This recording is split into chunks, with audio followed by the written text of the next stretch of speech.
So my question's for Courtney. What is it about the second half of games that just makes you, I don't know, explode?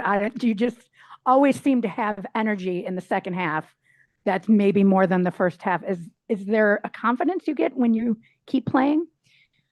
I think I just want to win. So like it may look like that. I don't know if that's a compliment or not. Because I should Yeah. bring the same energy for 40 minutes. So I try to bring the same energy for 40 minutes, but maybe it's just a different perspective for you because it's go time. And Kayla, What an when answer. you see her starting to go off like that in the third quarter, like what confidence does that bring you guys? I always have confidence in Courtney, but I think that when she changes her pace between her and T, actually, like their pace, it's a 40-minute game, you know. So when we're able to have spurts of that and transition, her getting to her pull up, you know, things like that, it gives us energy, you know, as a group. When we get out in transition, and that's where, you know, that's our bread and butter. And so when she's out there hooping and confident, it's contagious. And so, you know, it just becomes a lot of fun out there playing the game within the game.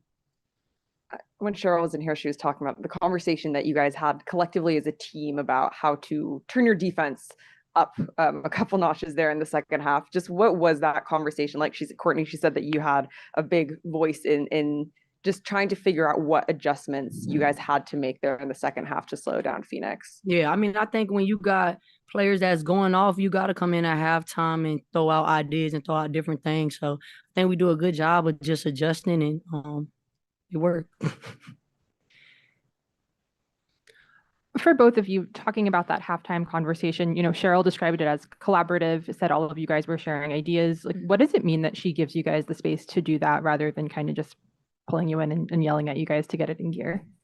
Yeah, Cheryl's great at like getting to the next play. Like even in our huddles, she might, be very like upset about something, but she's like, all right, and getting to the next play. And that helps us because the game is like ebbs and flows, and we understand that. So we've been through a lot of adverse situations in the last 2 years together. And so we always know it's a team effort. And I think in those moments when we need to brainstorm or whatever, it's never we're all on islands. We're doing it together. And that's really what it is. We're just trying to problem solve and do whatever it takes to win. And that's what that it was just another example of that in our halftime conversation. For either of you, Masha came in the fourth quarter, seemed to get her hands on everything that Phoenix was trying to do, especially since she hadn't been getting a ton of minutes. How big was that performance from her to stay ready and come in and help you guys in a tough spot in that fourth? I mean, it was huge, man. If you would have heard us in the locker room when we gave a shout out to Mosh, we always turned for her because we know what she could do, man. She know what she can do out there, and we believe in everything that she can do. So she was definitely a game changer for us. Like you said, when you sit in most of the game and you got to come in and make that instant impact, you just got to be mentally strong, and that's exactly what she is. And she came in and did her thing. Yeah, I mean, 8 minutes plus 14. That's huge. That's the difference between winning and losing. And I think in the playoffs, in any game, really, when you can have your bench or somebody from your bench give you any type of energy, because we exert so much energy throughout the game. It's such a momentum builder. And so I was really proud of Mosh. It's hard coming off the bench and, playing only 8 minutes and things like that. But she really gave us a jolt towards the end. And it's just nice knowing that we're built that way and we can have anybody step up anytime.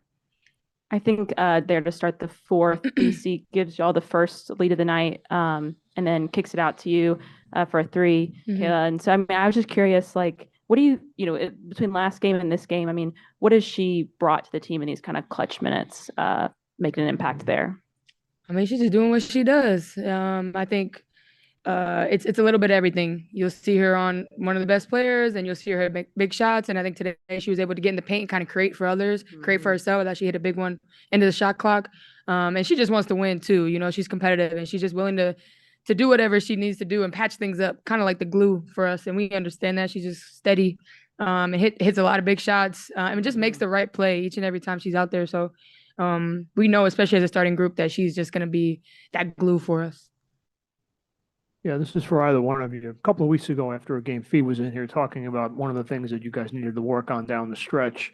And she mentioned rebounding. I mean, you look at what you guys did today, particularly off the offensive board. How did and the team effort too? I mean, every starter had at least 6 rebounds. How do you collectively do that? Energy, effort, right? Like Rebounding is all about your energy and your effort. We understand it's the playoffs, man, so we don't want to lose because of 50-50 balls or rebounds. So I think you take pride in that, and I think we all take pride in that. You can't see your teammates out there crashing and you just standing. That ain't no good look. So I think we all take pride in it. Yeah, and it's just a possessions game too. Mhm. When you're in a series, you just value possessions so much more. And I think Cheryl's really called on us too as guards to make sure we're getting in there, and things like that. I know she did for me. She sent me a whole statistic on my rebounding. So there was a lot of red on there. So I figured I should kind of step up at some point. And so just want to be that person that's doing everything that your team needs you to do, and that includes rebounding, not just three. So that's all. Courtney, 5 steals tonight, 3 of those in the third quarter. I was just interviewing a fan in the corridor there. They said court runs the court. So trademark that if you want to. Trademark. But just what's going through your head in those moments when you're getting steal after steal? Like, are you looking at it as just like a moment of opportunity, or is this something that you intentionally think of like, I'm going for the steal at any moment I can get? Nah, honestly, it's just my natural reaction. I just follow my instinct. So if I see a moment, just instinctually I go. Sometimes it don't always work out, but it worked out tonight. So, yeah, it's just an instinctual thing. It's not really something I think about.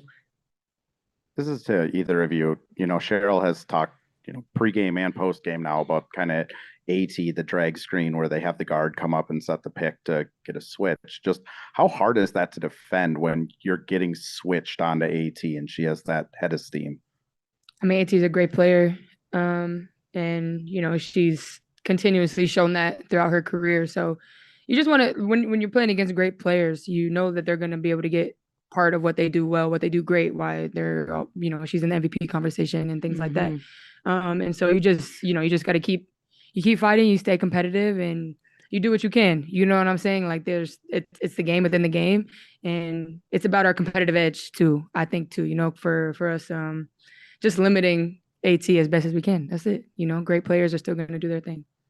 And Court, you've talked about it quite a bit this year and last year of just your relationship with Cheryl, but can you just expand on that a little bit about the trust that goes in between you two, where you are kind of spearheading those plays, the decisions at halftime and mixing up coverages? I mean, I think, that's my dog. So I feel like we have a very genuine, very real relationship. Sometimes we butt heads, but it's like your family, right? Like you always figure it out, and that's what we do. So that's my dog. Believe it.